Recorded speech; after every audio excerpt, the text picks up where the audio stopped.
The screen door slammed like a gunshot in the sticky July heat of suburban Ohio, and I froze, half naked in my bedroom, towel slipping from my hips as his shadow filled the doorway. "Jesus, Alex, you trying to give me a heart attack?" He barked, but his voice cracked, eyes locking on mine not with shock, but something rawer. Hunger, maybe, or regret. In that split second, before I could scramble for my jeans, he stepped inside and whispered, "I've been waiting years to see you like this," shattering the fragile wall I'd built between us since we were kids. I was 18, fresh out of high school, the kind of summer where the air hummed with cicadas and the promise of escape from Elmwood's endless cul-de-sacs. My name's Alex Harper, and if you'd asked me back then what my life looked like, I'd have said it was a straight line. Baseball practices with my brother Jake, part-time shifts at the local diner slinging burgers to retirees, and dreams of packing up my beat-up Ford for the open road to California. Jake was 20, the golden boy, captain of the team, easy grin that melted teachers and girls alike. We shared a room in our family's split level on Maple Street, posters of the Reds curling at the edges on the walls, the faint scent of his cologne mixing with my laundry detergent like an unspoken truce. But Jake's best friend, Ryan Kessler, was the wild card. He'd been crashing at our place since his folks split 2 years back, sleeping on the pull-out in our basement rec room amid stacks of video game cartridges and empty beer cans from illicit Friday nights. Ryan was all sharp edges, tousled dark hair that fell into his hazel eyes, a jawline that could cut glass, and tattoos snaking up his arms from his time in the community college auto shop program. He was the guy who fixed Jake's truck with a smirk and a wrench, who blasted Springsteen from his Harley until the neighbors banged pots. To me, he was just Jake's shadow, the one who ruffled my hair too roughly and called me Squirt, even though I'd shot up 6 inches in the last year. That afternoon, Jake had dragged Ryan over for a pickup game at the park, but they bailed early, sweaty and laughing about some inside joke involving a fumbled catch and a rogue squirrel. I heard the truck rumble into the driveway, tires crunching gravel, and figured I'd beat them inside for a quick shower. The water was still running hot when I stepped out, steam fogging the mirror, my skin prickling from the chill of the fan. I didn't lock the door. Stupid in hindsight, because who expects intrusion in your own house? Now here he was, Ryan, filling the frame like a storm cloud, his tank top clinging to his chest from the humidity, a 6-pack of PBR dangling from one hand. His eyes, God, those eyes, traced me from the damp curls at my neck down to where the towel barely held. Time stretched, the drip of the faucet the only sound, until he set the beers on my dresser with a thud that echoed in my ribs. "Ryan, what the— get out!" I yelped, yanking the towel tighter, heat flooding my face that had nothing to do with the shower. My heart hammered, a mix of fury and something electric I didn't want to name. I'd always known, deep down, that I wasn't like Jake. The crushes on the swim team captain in sophomore year, the way I'd linger in the locker room, stealing glances. But admitting it? In Elmwood, where the church steeple loomed over Friday night lights and fag, was the punchline to every bad joke. No way. I buried it under layers of denial, swinging my bat harder, flirting awkwardly with Sarah from chem class just to feel normal. He didn't move. Instead, he leaned against the doorframe, crossing his arms like he owned the space. "Chill, Alex. It's not like I haven't seen a guy in his skivvies before. Army surplus locker rooms, remember? Jake dragged me to that ROTC thing last summer." His voice was low, teasing, but there was an undercurrent, a gravelly edge that made my stomach flip. "Yeah, well, this ain't the army," I muttered, snatching my jeans from the bed and turning my back, fumbling to pull them on. The towel dropped, and I prayed the steam hid the flush creeping down my spine. When I spun around, buttoning up, he was still there, watching with an intensity that pinned me in place. Then he said it, the words that cracked everything open. "I've been waiting years to see you like this. Not a joke, not a bro slap." His face softened, the smirk fading into something vulnerable, like he just handed me a piece of his soul. I laughed, sharp and disbelieving, because what else could I do? Waiting? For what? My stellar abs. Get real, But my voice wavered, and he stepped closer, the room shrinking around us. "No games, kid. Not with you." He reached out, his calloused fingers brushing my arm, light as a breath. "Jake's my brother from another mother. But you've always been the one I couldn't shake. The way you light up when you're talking about those stupid road trip plans, or how you hum off-key to Tom Petty in the shower. I see you, Alex. All of you." The world tilted. My pulse roared in my ears, a tidal wave crashing over the careful lies I told myself. Ryan Kessler, the straight-arrow gearhead with a trail of ex-girlfriends and a laugh that filled rooms, was looking at me like I was the only map that mattered. Part of me wanted to bolt, to shove him out and pretend this was a fever dream. But another part, the one I'd starved for years, leaned in, whispering, "What if?" That night, after Jake crashed on the couch mid-Netflix binge, oblivious as ever, Ryan and I ended up on the back porch swing, the fireflies winking like conspirators in the yard. The air smelled of cut grass and distant barbecue, the kind of Midwest summer evening that wrapped around you soft and heavy. He cracked open 2 of those PBRs, handing me one with a nod, our knees brushing in the narrow seat. "So," I started, staring at the label peeling under my thumb. "That thing you said earlier, you serious? Or was it the heat talking?" He took a long pull, Adam's apple bobbing, then set the can down with deliberate care. "Serious as a heartbeat. Been carrying it around since you were 15, all gangly limbs and that first mustache that looked like a caterpillar. Remember the bonfire at Miller's Pond? You were sitting there, staring at the stars, and I thought, shit, this kid's gonna break hearts without even trying." I swallowed hard, the memory flooding back. The crackle of flames, Jake arm-wrestling Chad from down the block, Ryan tossing me a blanket with a wink.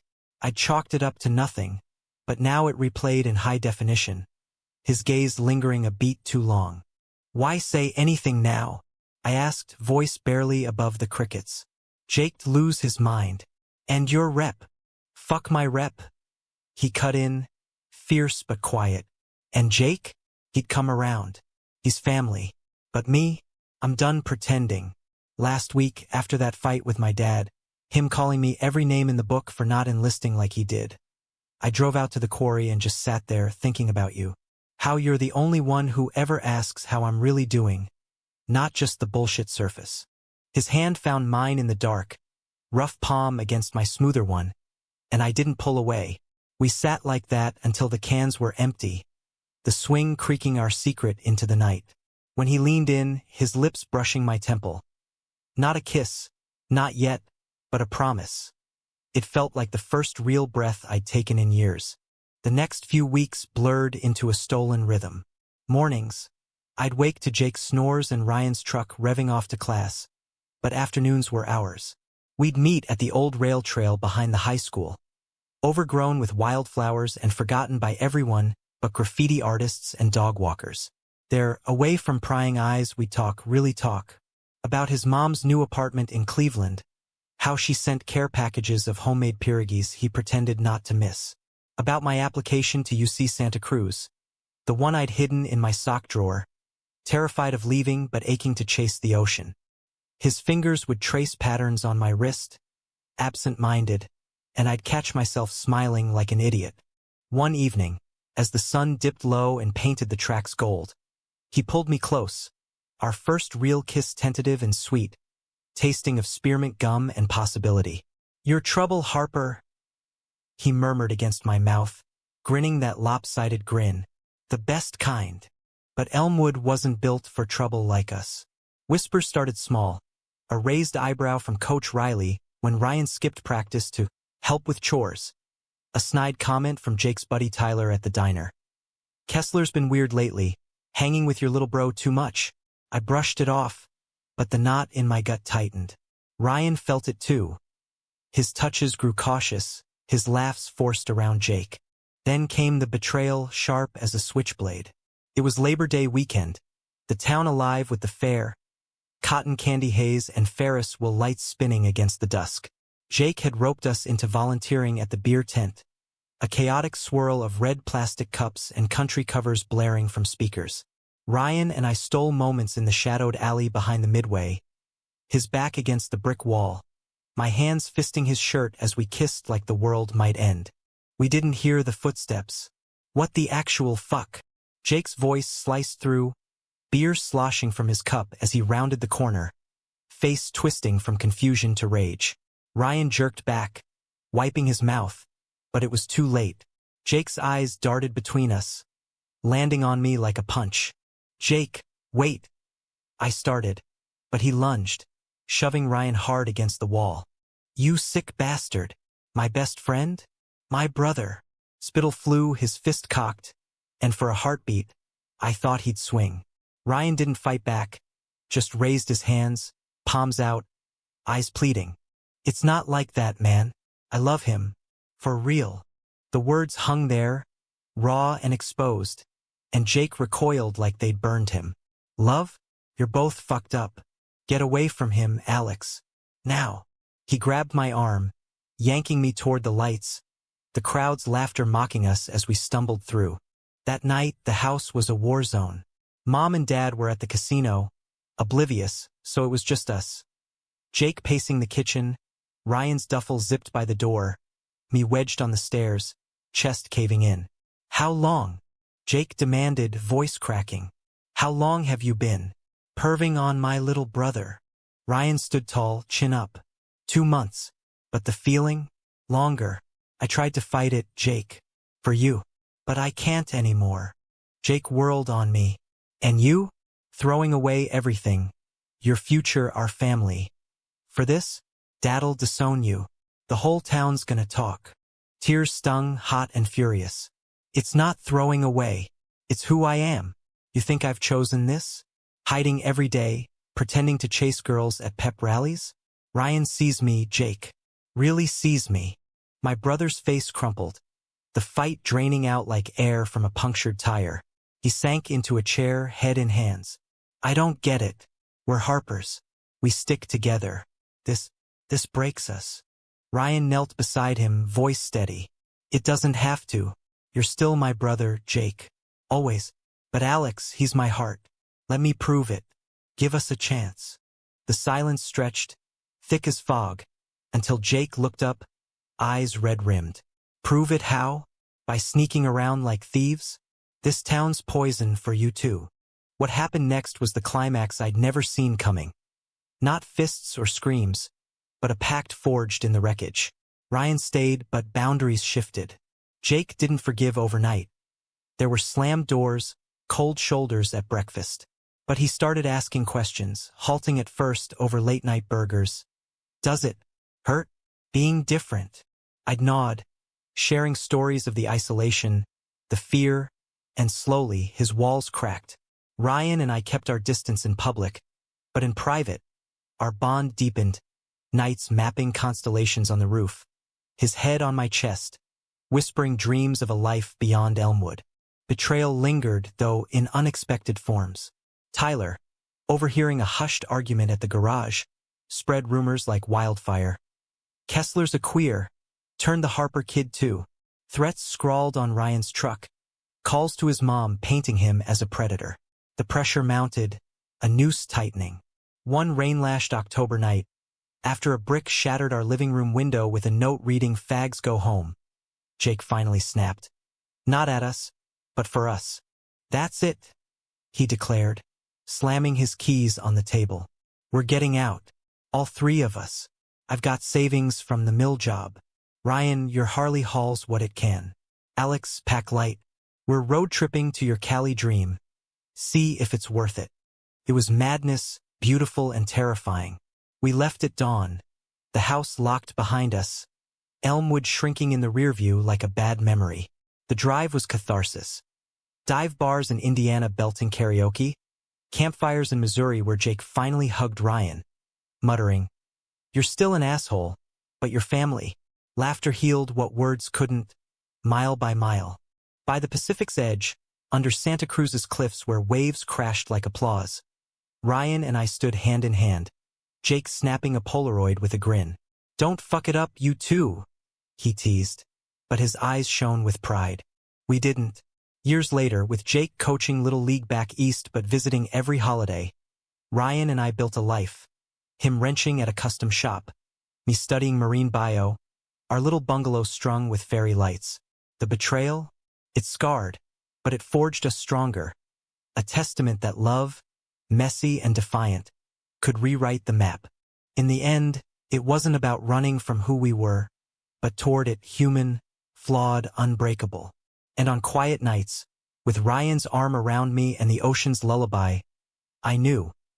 We'd caught each other changing, and together, we became whole. The salt air of Santa Cruz clung to our skin like a second chance. But back in those early days, it was the grit of the road that bound us tighter than any vow. We'd piled into Jake's truck. Ryan's Harley trailered behind like a faithful steed.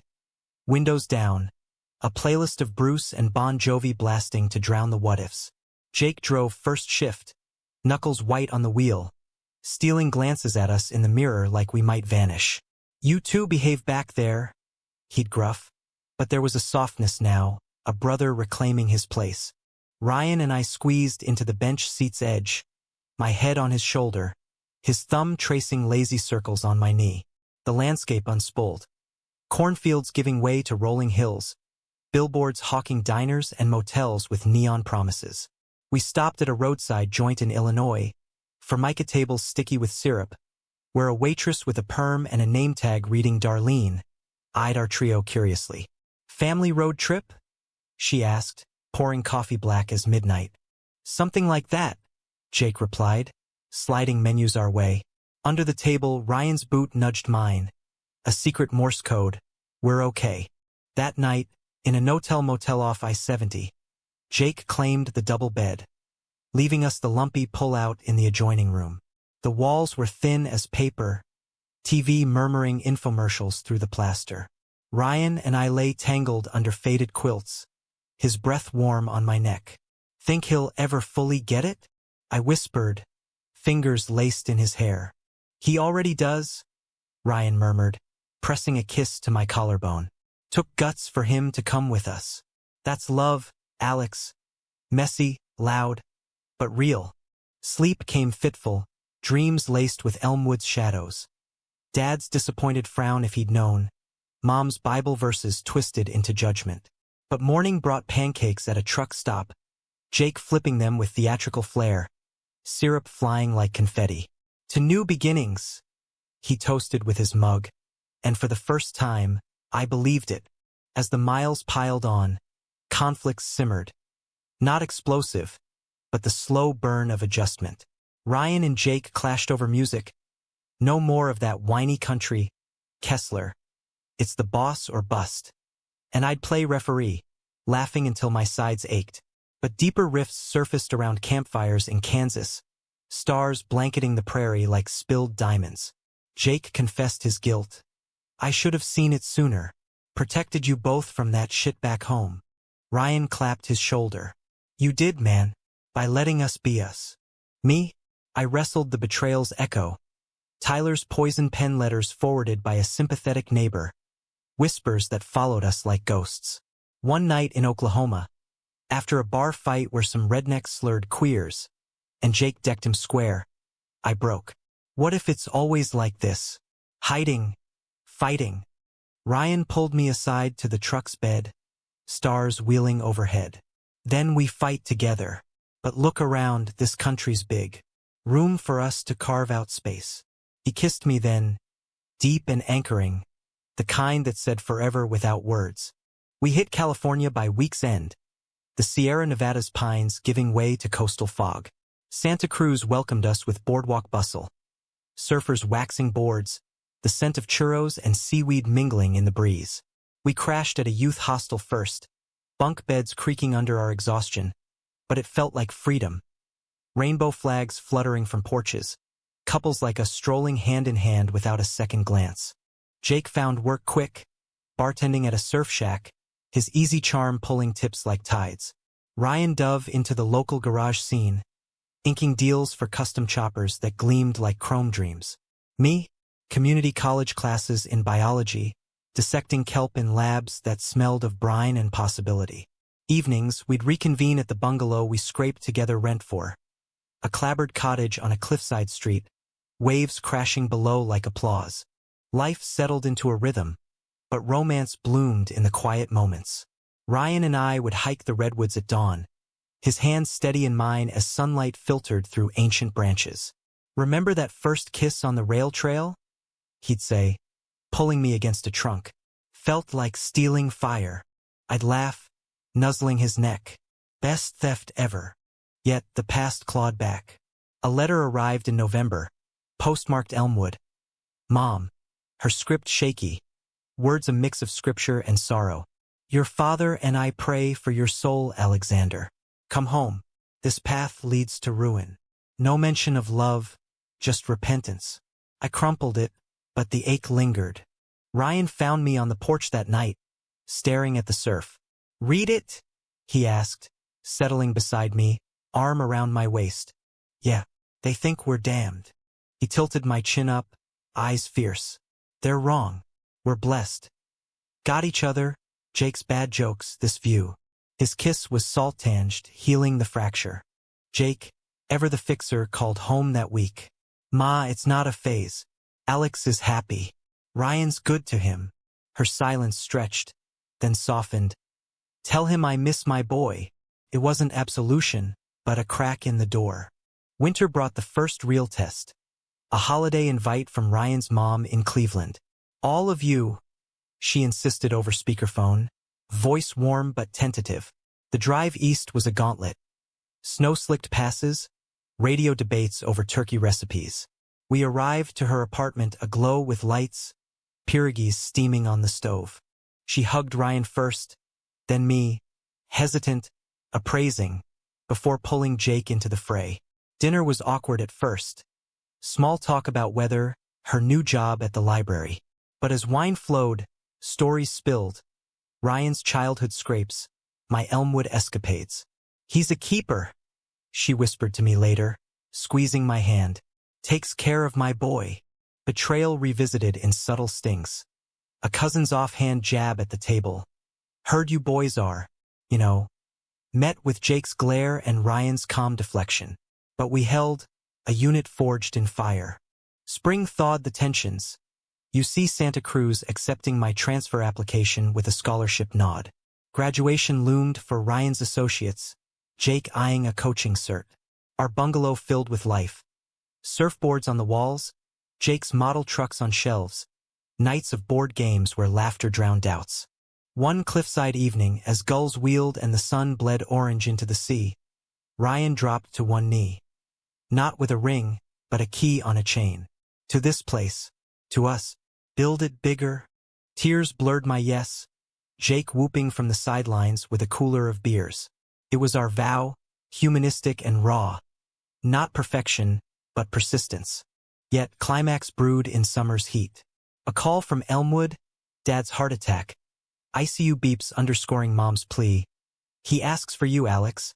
All of you." The road called again, this time laced with dread. We drove straight through, shifts blurring in caffeine haze. Hospital halls smelled of antiseptic and regret. Dad pale under fluorescent glare. Mom hovered, Bible clutched, eyes widening at our linked hands. "He knows," she said softly, and in his groggy whisper, "Proud of you, son. Live true." Forgiveness washed over us, a tide turning. Back in Cali, with Dad mending slow, we planned a visit. Bridges rebuilt, one tentative step. The story didn't end in happily ever after gloss. It wove on, threads of conflict and joy. Ryan's shop thrived. My degree led to whale research gigs. Jake's team won regionals. Betrayals faded to lessons. Love the constant. In the end, it was the changing, the raw exposure, the words that followed, that remade us. From boys caught in towels to men claiming the horizon, we proved. Hearts, once bared, heal the world. The whale watch season off Monterey Bay was my sanctuary. Binoculars pressed to eyes as humpbacks breached the horizon. Their songs vibrating through the hull like Earth's own heartbeat. By 20, I'd traded Elmwood's flatlands for this. Salt-crusted boots, data logs scribbled in waterproof notebooks, the camaraderie of a crew that didn't blink at Ryan picking me up dockside with a kiss and a thermos of coffee. Life had a pulse now, steady and wild, but beneath it, The undercurrents of our story pulled insistent. Ryan's shop, Kessler Customs, had become a landmark on the wharf, Harleys reborn with flame paint and leather fringe, drawing bikers from Frisco to Big Sur. He'd hired on a kid from the res, Tommy, who etched tribal designs into tanks, and their banter filled the garage like engine roar. Jake, settled in a studio apartment uphill, coached JV baseball with a fire that masked his homesickness. These kids got heart, he'd say over tacos, but they missed the fireflies. We'd fallen into a domesticity that felt earned, not imposed. Sunday markets for heirloom tomatoes, Ryan's attempt at gumbo that always singed the pot, movie nights where Jake heckled rom-coms until we gagged him with popcorn. But romance? It lived in the poetry of us. Ryan's notes tucked in my lunch, catch that tail fluke for me. My sketches of his hands, grease-streaked and sure, taped above his workbench. Conflict reignited subtly, a spark from the east. Dad's recovery brought Mom west for a week, her first venture beyond Ohio's borders. She arrived at SFO with a suitcase of Tupperware and eyes wary as a deer's. We hosted her at the bungalow, air thick with potpourri and unspoken sermons. "It's lovely," she said, fingering the driftwood mantel, but her gaze snagged on our shared bedroom door. Dinner was a minefield. Jake steering talk to sports, Ryan charming with tales of a client's Goldwing restoration.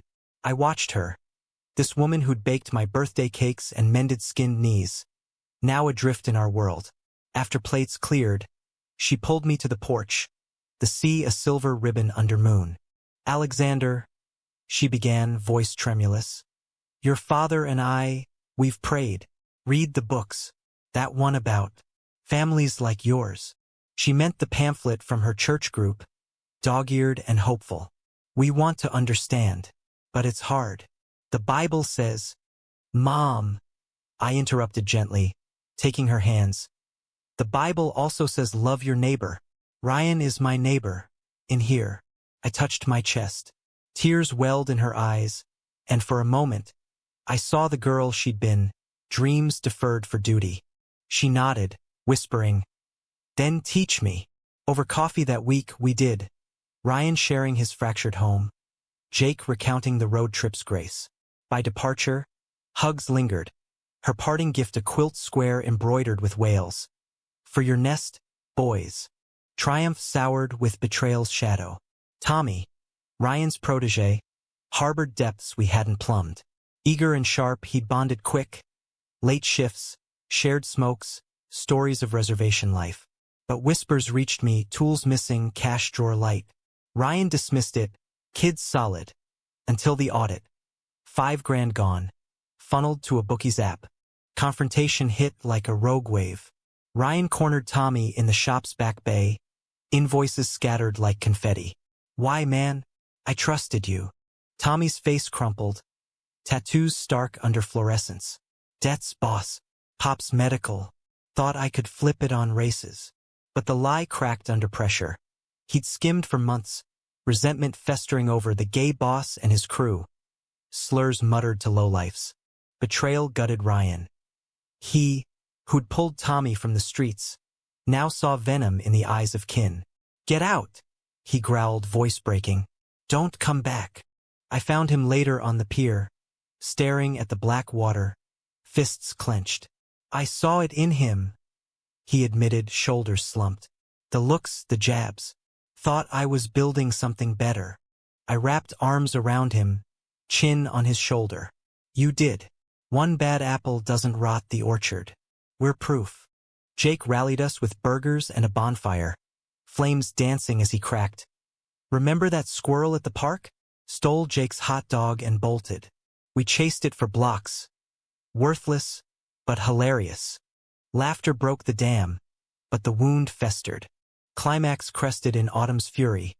A nor'easter barreling down the coast, waves pounding cliffs like war drums. Ryan's shop flooded first, salt water surging through doors, ruining bikes mid-build. We waded in hip-deep, salvaging what we could. Engines coughing brine, leather warped. Insurance lagged, bills mounted, and doubt crept. Tyler's old rumors revived in town Facebook groups. Kessler's a fraud, ripping off locals. Then the call. Elmwood's garage, Dad's old haunt, offering a buyout. Come home, son, Dad rasped over line. Build here. Family sticks. Ryan paced the waterlogged office. Phone clutched. It's stability. For us. My heart seized. Home? After everything? This is home. Our life, the bay, the fight. Jake weighed in, neutral but pained. Your call, Ree.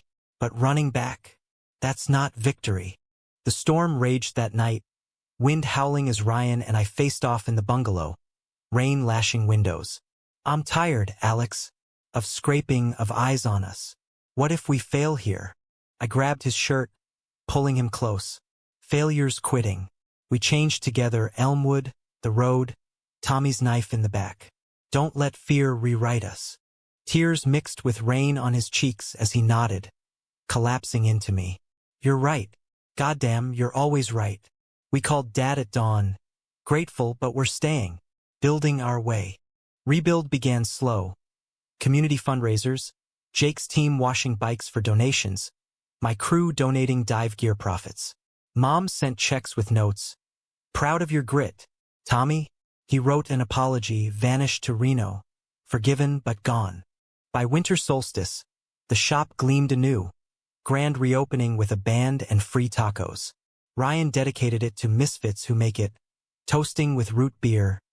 To us, the changed and the changers. Romance rekindled in the aftermath, sweeter for the scars. We'd walk the beach at low tide, collecting agates smooth as secrets, his hand in mine an anchor. That day you caught me, I'd tease, towel and all, best mistake ever. He'd grin, pulling me into the surf. Destiny, Harper, pure and simple. Humanism threaded through, mentoring at-risk youth, Jake's inclusive team, my research papers citing climate's toll on families of the sea. We weren't saints, just men mending, loving fiercely. As years layered, conflict mellowed to wisdom. Dad visited once, fishing poles in tow, silent approval in his nod at our clasped hands. Mom's quilt hung over our bed, a banner of bridge building. The story's heart? In the altering, the catch, the words, the forever shift. We emerged not unbroken, but beautifully bent, proof that betrayal bends but doesn't break. And love, oh love, straightens the soul. Decades' turn brought the quiet revolutions, the ones that settle into bones like sea glass worn smooth. At 28, I led research expeditions off the Channel Islands, tagging orcas with drones that hummed like distant bees, data streaming back to labs hungry for hope amid warming currents. Ryan's shop had evolved. Kessler Customs now a co-op, artists and welders collaborating on eco-bikes powered by solar assists, his vision expanding with the man himself. Broader shoulders, silver threading his temples, that same hazel gaze piercing as ever. Jake, married now to a firecracker named Lena from his coaching circuit. 2 kids with his grin and her curls. Piloted up from San Diego quarterly, SUV stuffed with coolers and chaos. Uncle Alex, Uncle Ree. They'd chorus, tackling our legs, turning the bungalow into a whirlwind of fort building and bedtime tales. Our place had grown too. An addition with a workshop bay, walls lined with photos. The road trip Polaroid yellowing at edges. Mom's quilt draped over the loft railing. Yet, emotions tide never fully ebbed. Ryan's betrayal scar from Tommy resurfaced in odd waves. A new hire's hesitant handshake. A client's veiled joke. You trust easy, I'd say, massaging knots from his back after long days.